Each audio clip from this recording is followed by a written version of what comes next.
projects and plays and movies, all kinds of stuff I'm doing. Sometimes fear comes up on me like, doggone it, Tim. Yeah. Don't be crashing on this North Shore wave. Many stars like Smokey Robinson, Kanye West, Quincy Jones, Robert Downey Jr. have come to appreciate his inspiring message. He has delivered his life-affirming message to millions of people in 70 foreign countries. I believe while you're feeling the sting of life's setback, that life is creating your comeback. It's time for your comeback. Thank you very much. Nice. So I want to ask you, what exactly is a player's coach? Because you're not a life coach, but you refer to yourself as a player's coach. What is the difference on that? Well, I think that when you see a player's coach is something similar to what you saw in the life of a Magic Johnson.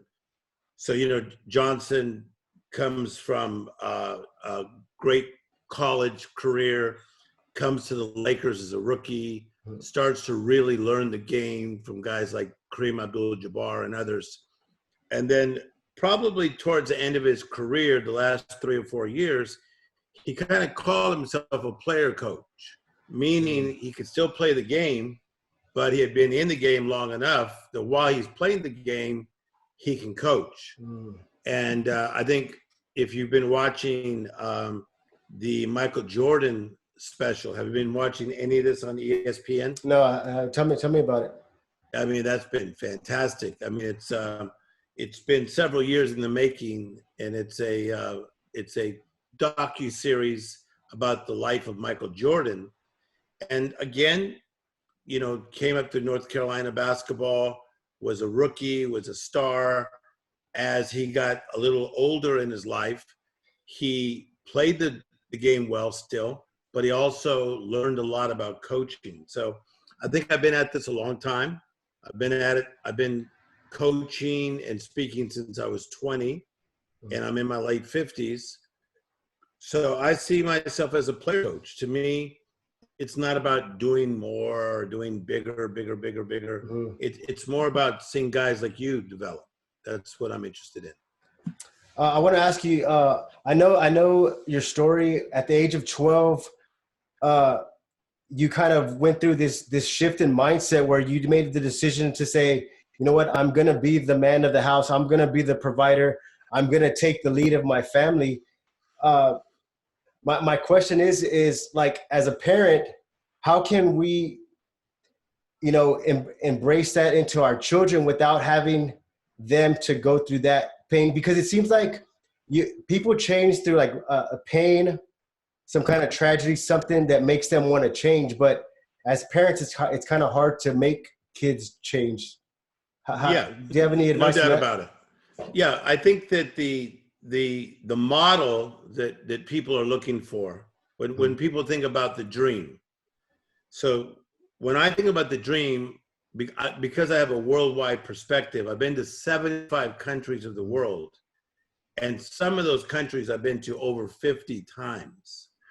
So I don't consider myself just a U.S. citizen. I'm a worldwide citizen. I've learned so much from Spain. I've learned so much from Venezuela. I've learned so much from Norway. I've learned so much from Australia. I've been to South Africa, I think maybe 25 times. So, you learn a lot. So in any culture, what I find is that if you have a husband and you have a wife, or a man and a woman in the house, and they are doing 3 things: guiding the family, which is direction, guarding the family, which is protection, and governing the family, which is administration, it gives the children a better chance. Doesn't mean they're going to make it.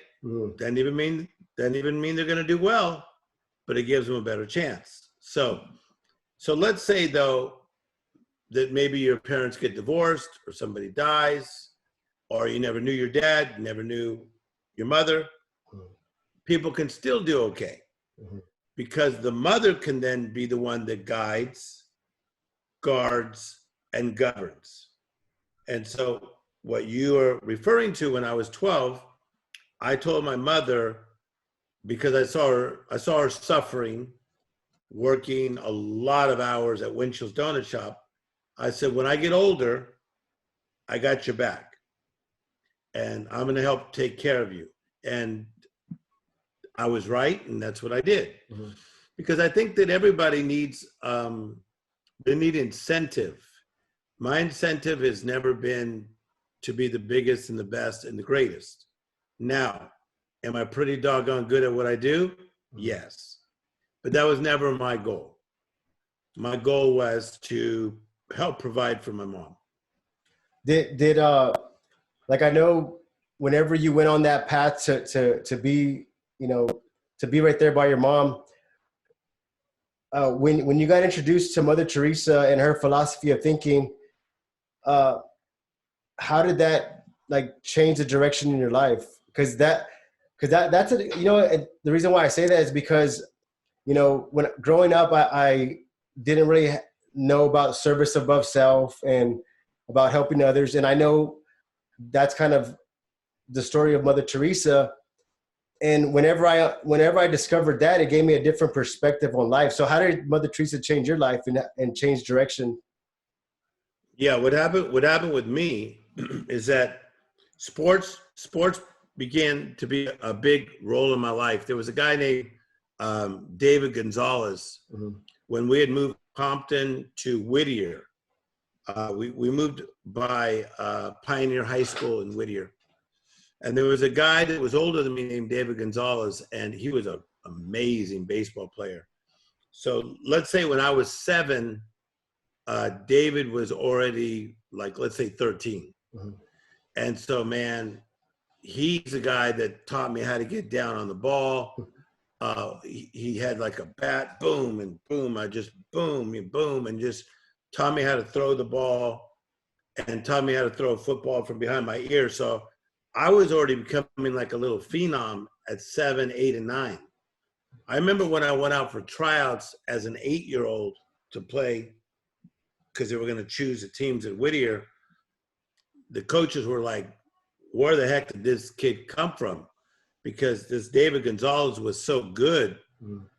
He taught me the fundamentals of baseball, football, and basketball. So I was into sports. Sports played a big role in my life and taught me how to be a team player, etc. But then when I was in high school, there was a girl and she was reading this book and it said, The Life of Mother Teresa, So I asked her what that was about. She told me about that she was Catholic, she said, and that this Mother Teresa had helped all these orphans. So I started asking her questions. We were waiting for the teacher to show up.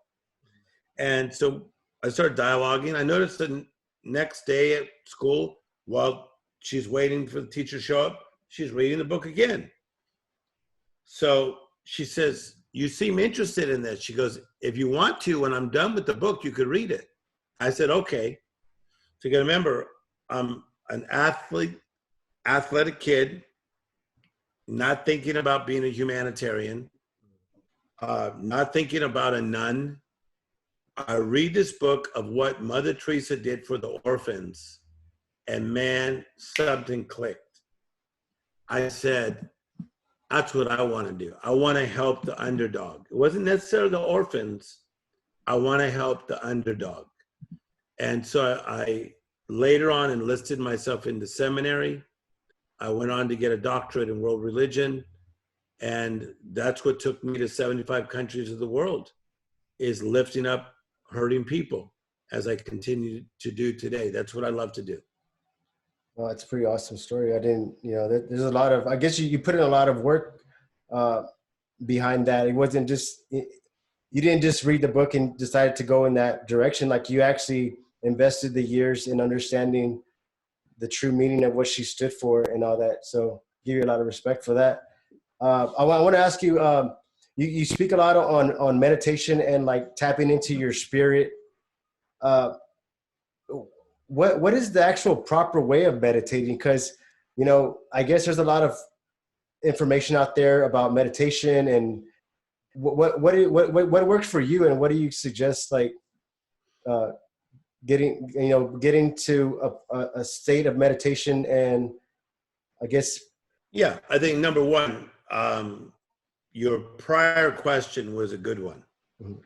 And the reason I want to say that is because what you did is that you said to me that with Mother Teresa, I didn't just read the book and then go try to be her. I actually went to college and learned and served and helped and did not look for applause.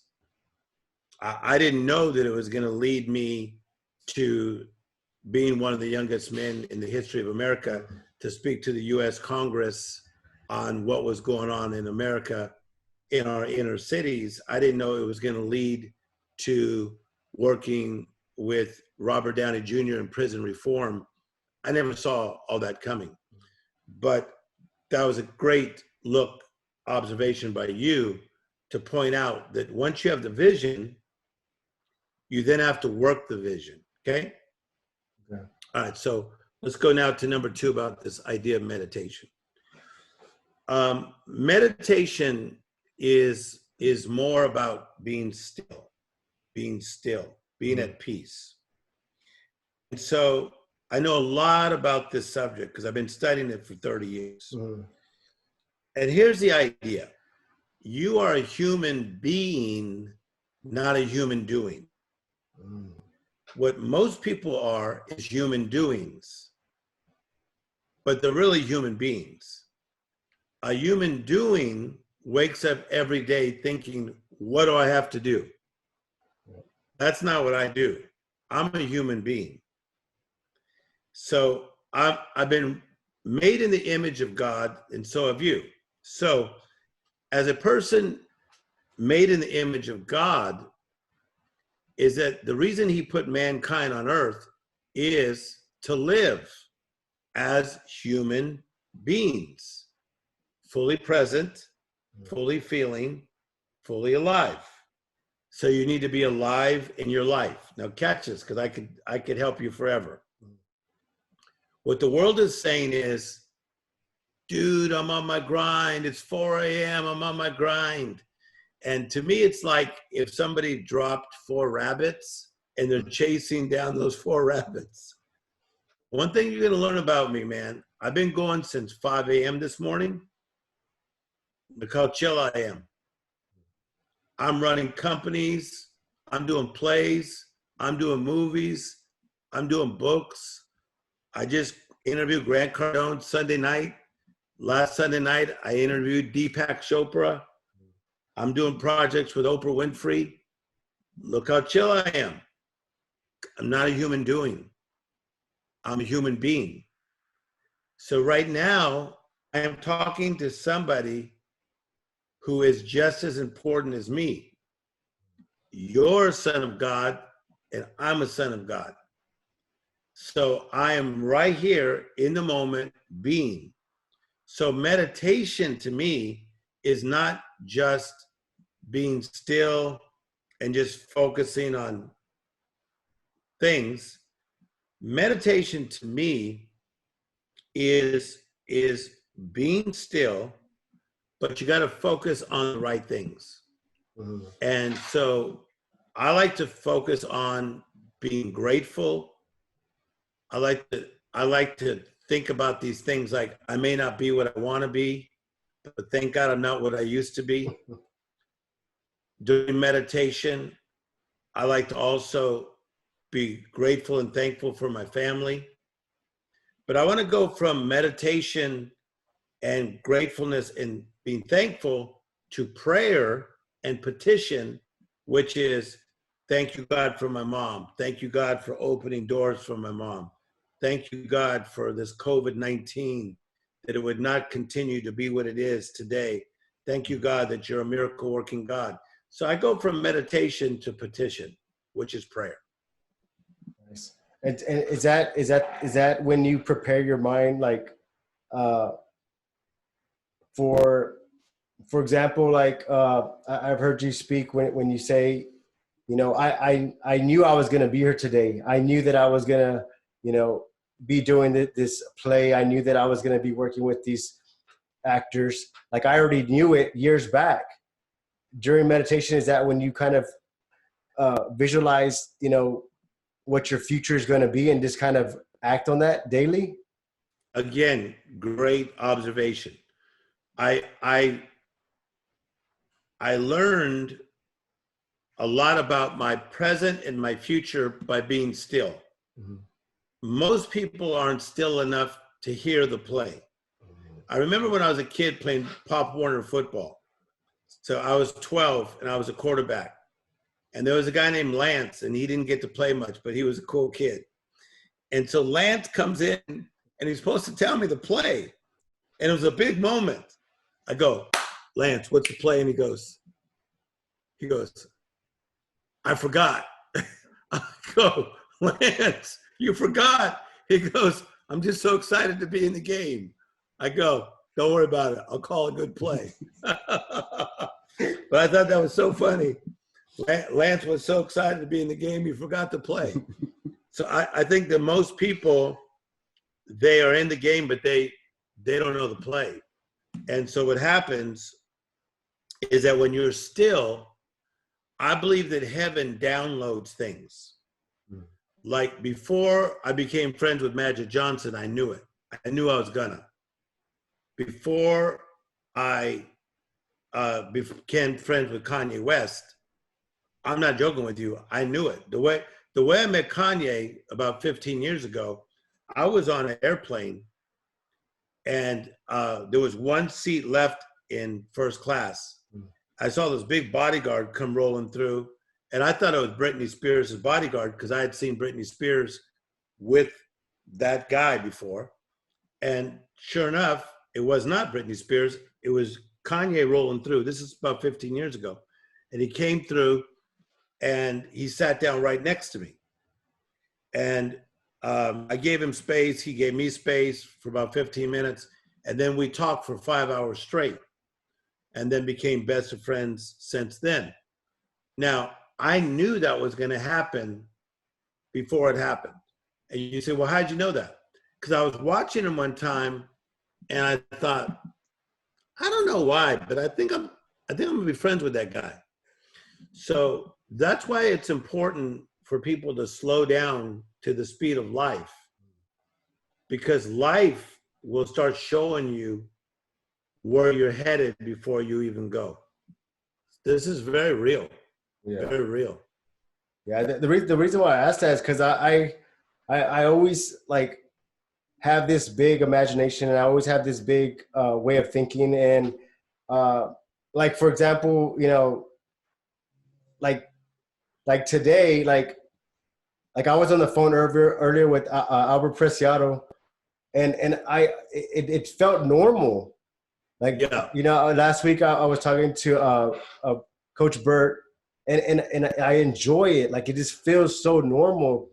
And I guess I the reason why I asked, because I put myself in that state of mind where it almost feels like normal, and I don't. It's almost like a futuristic kind of fantasy thinking, but that makes sense. But let's stop with Albert Preciado. Yeah. Number one, great guy, and as you know, that's my great friend. Yes.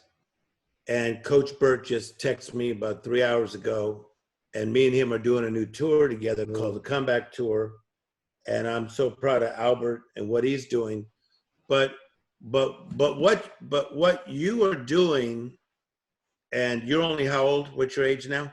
I'm 40. Okay, that's young. Yeah. So what you're doing at your age is you're getting us to stop and pay attention. Mm-hmm. Because the challenge when you get busier and start to do well is I don't have time. Mm-hmm. You know, there was a time that I was getting over 1,500 speaking engagements a year. And it's still a ton, but at one point it was 1,500 a year.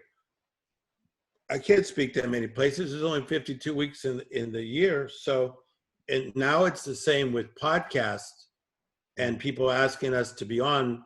And a lot of it's because of my message. It's not because I'm so great, but I am the best at the comeback.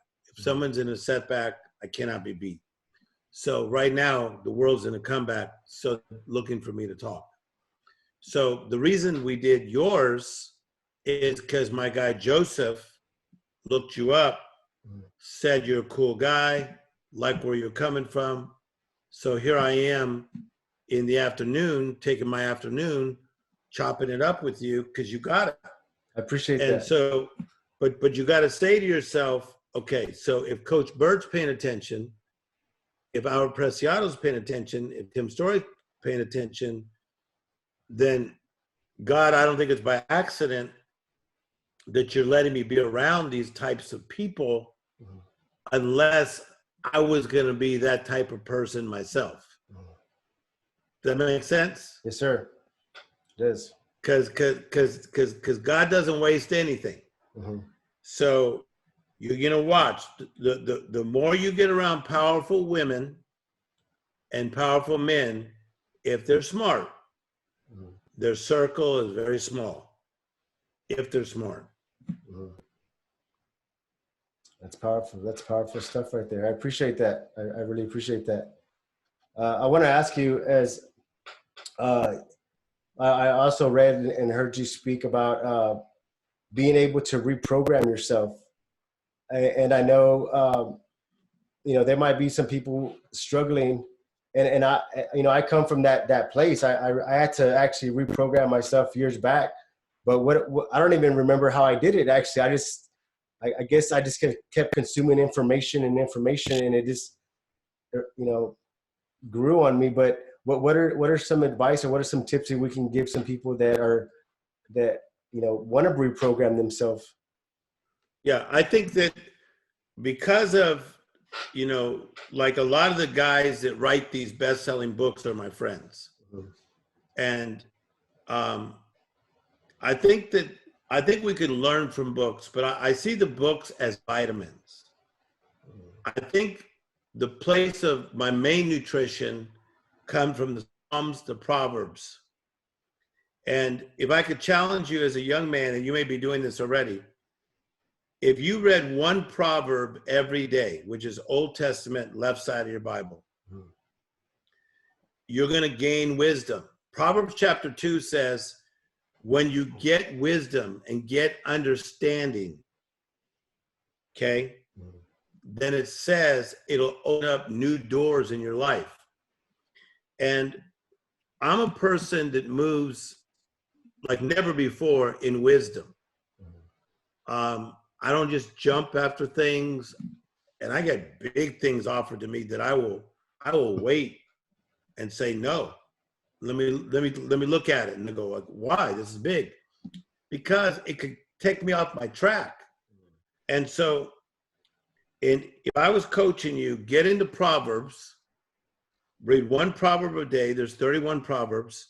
Read one every day. Feed your faith, starve your doubt. Feed your faith, starve your doubt. Start watching Tim Storey on the Congregation Church website, congregationchurch.com. Every Sunday morning, I lead a church, and I take no salary. It's a church that does very well, and I will never take a salary from the church. I do it as a give back. Let me teach you on how to move forward. Let that be your main nutrients, and then all these other books, let them be your vitamins. Because I think that a lot of people are using all these other books, and they're only vitamins. They're not like really feeding the soul. You need soul food. I operate on soul food. So soul food is actually going back to the Bible and getting that knowledge from there. Well, soul food to me, what is that? Is that if somebody believes that they are a child of God, then God is my source. That God is my source. Oh my gosh. I'm not out here by myself. He didn't give me a plan and then go, all right, little Timmy, go figure it out. Dude, God is my source of strength. That's powerful stuff. That's why I don't fear too much. I really don't. I really don't. So go ahead. Yeah. Do you think like fear is not true? Like fear is just something that we can not have? Fear is real, and you should fear some things. I fear sharks. I'm gonna tell you right now, I'm not going in a shark tank. I'm not gonna let them down, have them let me down, and like you see in these movies and stuff, and let the sharks start pop. I felt sharks when I was a kid, and my Latin tias used to talk to me about the cucuy, and then the woman that drowned her baby. That scared me too. No, so fear is real. It depends on how you handle the fear. That's true. But fear is real. Fear is very real. It's how you handle the fear. Well, how do you handle fear? What are your thoughts on that? First of all, I got to figure out what I fear.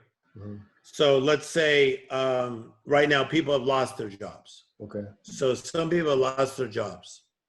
So then maybe they fear, oh man, how am I going to pay my rent? How am I going to pay my house payment? Okay, that's real.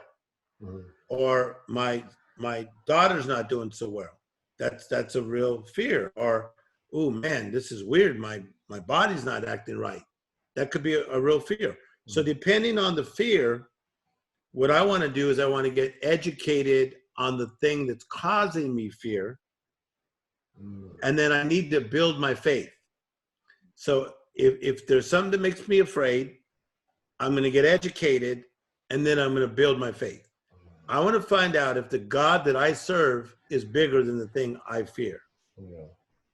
And I believe that the God that I serve is bigger than what I fear. And here's the thing you're going to learn about me, okay? Like, most of the celebrities that I life coach, which is over 300 people, I am not always talking spirituality to them. You see me talking more spirituality to you today just because I believe this is what the world needs to hear right now. Yes. The world needs some answers that are bigger than mankind. Mankind, man, is not getting to get us through COVID-19. We need some supernatural wisdom, and that's what I'm popping off. That's so true. That's so true. Because right now with the COVID-19, there's so much misleading information, and I think it puts people more in a panic. But whenever you can just speak the word, and because the word is true, the word is true, so you can't go wrong with that. It's so powerful. No, and the reality is that, watch this. So someone could say, well, I tried the things of God and it didn't work. Well, I could feel that way too. I had a sister that got in a car accident. She was only 20 at the time, and she was in a coma for 8 days. Beautiful sister, my sister. And we prayed for her and she still died. So I could easily say, oh man, we had faith and she still died. A lot of bad things happen to good people that had faith. Now, you say, well, why does that happen? Sometimes there's something called the miscellaneous department. We just don't understand. It's baffling. It's bewildering. We don't get it, but I still trust him. I still trust him. I don't know why it happened, but I still trust him. And that's a cool thing. Like, I don't know about you. Do you have children? Yes. Okay. So as a father, it would be awesome that even if your kids didn't know where you're coming from, if they still trusted you. Like, man, I don't know why dad just did that, or I don't know why he did this, or why he didn't let us do that. So I trust God, not blindly, but I trust him because I have a relationship with him. But I don't understand everything that happens on this planet. but I do know that the ways of God do work, and they brought me a lot of strength, and they brought me a lot of peace, and they brought me life. I'm alive. That's what I am. I'm alive. It's powerful stuff. I wanted to go back real quick and ask you about your way of educating yourself. You're studying.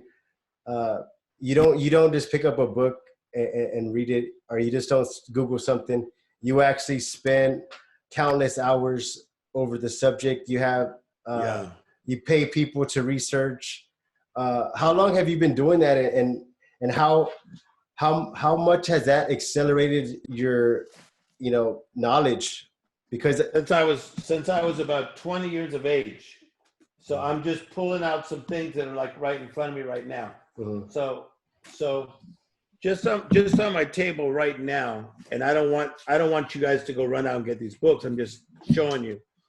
So someone gave me this book. It's called Humans of New York. It's about different stories about people who are just like, photographers took pictures of them. Yes. And then they found out about who these people are and what those struggles were and what they were going through. So I find that intriguing. And then this is another book, How to Remove the Fear and Shame That Stands Between You and the Life You Are Destined to Live. This is another book. I won't even show it. I'm just telling you what I'm reading. And then I got the other book that I've read 3 times, Multiple Streams of Income, How to Generate a Lifetime of Unlimited Wealth. I got a lot of people that I life coach going through that. But what I do is I pounce on a subject. So I don't just study, like some guys that I coach, I'll say, what books are you reading? They go, oh, I'm reading 4 books right now. That's not what I do. I like to read one book, finish it, one book, finish it, one book, finish it, but usually on the same subject. Okay. So I'll study one subject for like the whole month of May, or one subject for the whole month of June, one subject for the whole month of July. You say, why? Because what's going to happen is that when I get a revelation of that subject, it's going to lead to conviction. So if I'm studying about multiple streams of income for 30 straight days, right, and watching podcasts on that and maybe documentaries, watch out. I'm going to start becoming a beast. Yeah. And so that's my style. And then you guys don't need to do this, but I do, because I'm in so many situations where people expect good answers from me. I have to hire researchers. So if I have a subject, let's say it's on clinical depression, I'll ask some psychologists, bring me things on depression. Or if I have a subject on why people quit, I'll have people study on why people quit. So yes, I love to study. So when you see me speak, when you've seen me speak before, for every 30-minute message I speak, I've got at least 15 hours of research into 30 minutes. Yeah. 15 hours into 30 minutes. Yeah, that's pretty interesting. Yeah, I didn't. What is your like style of learning? Because I know, like, for example, myself, I had to do audiobooks first, and then I started reading, because that was kind of the way I learned faster. What do you have yours? What is yours? I think everybody does it different. I think audiobooks has become a great thing, because you could be on the treadmill and you could be hearing. You could be on a walk, you could hear, run, hearing, cleaning the house, hearing. I love audiobooks. But on airplanes, predominantly I read books. Yeah, so there's something about holding a book in your hand and being able to mark it up. I like to mark things up still. And then I'll go back and use some of that for messages. But I'm a big fan of audiobooks. and I'm also a big fan of the book that's in my hand. But I'm a learner, and that's where, back to the beginning of this talk, I'm a player coach. I get to do some fun stuff, as you know, but that's not where my mind is. My mind is making sure you're okay, and then helping guys like you come up and find your way. Yeah, Tim, I appreciate our time. Is there anything else you want to share? I know now's the time everybody needs some words of encouragement. Is there anything you want to share? Yeah, I think that the main thing is to realize that when you have a setback in anything, it's so easy to want to sit in that setback or settle. Please don't settle.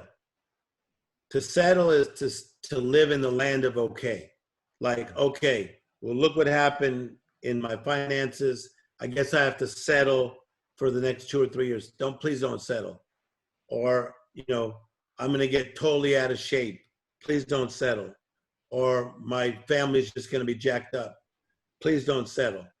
While you're feeling the sting of your setback, God's preparing your comeback. So that's how I feel. And then, if you don't mind, I have a thing I do on Monday nights where I just dialogue with people. Okay. It's called the World Shakers Network. Okay. The World Shakers Network. It's only $19 a month. Can you imagine that?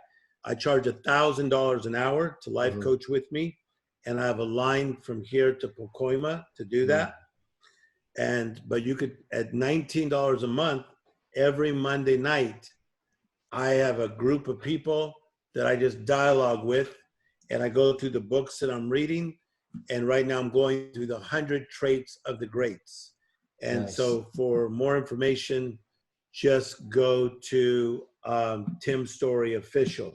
So Storey, Tim Storey Official. And maybe you can put that up. Yeah, I'll put the link. I'll put the links and everything on there.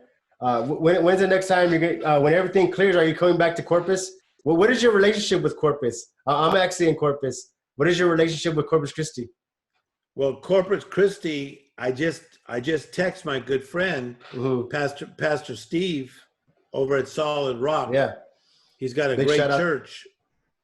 A shout out to Pastor Steve. Yeah, big shout out. I literally just texted him through social media just a second ago.